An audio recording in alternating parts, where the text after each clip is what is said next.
All new here tonight, a deer farmer in Nelson County losing most of his livestock back in April as the floodwater filled his yard. During the disaster, some of the deer escaped. And that has Kentucky's Department of Fish and Wildlife threatening euthanasia of the remaining herd. Our Ian Hardwick reports.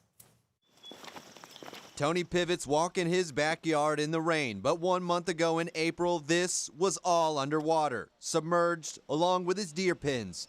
A few deer swam out and headed up the hill towards the house. Well, that's when we knew that the water had come up way faster than we ever thought it would. Nelson County floodwaters trapped him at home, where he runs Derby City Whitetails Deer Farm. Pivot raises the deer for nature preserves to be hunted later. Here's cell phone video from his back porch showing the high waters that drowned 9 deer.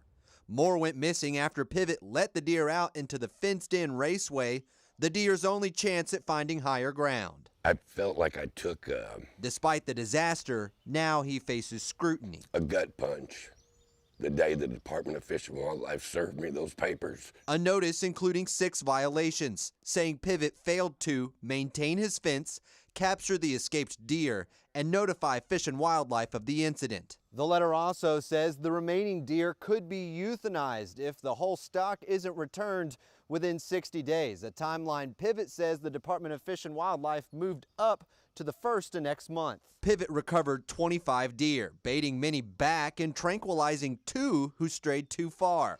That leaves 15 deer unaccounted for. We do know that there are at least 3 or 4 still running around that we've actually seen or had phone calls where our neighbors have seen them, but some of them I'm not sure if they're even still alive of the 15. Pivot has his state representative's support. He had just had an inspection on his fences. Everything was right. It was an act of God.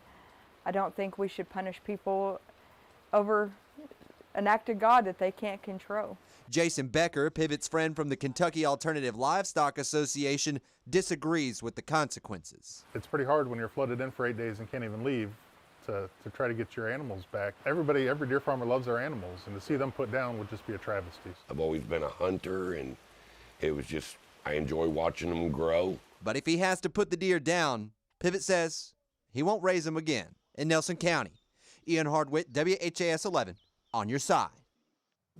The Department of Fish and Wildlife responded to us saying it can't comment further at this time and that its law enforcement division is working with the Kentucky Department of Agriculture.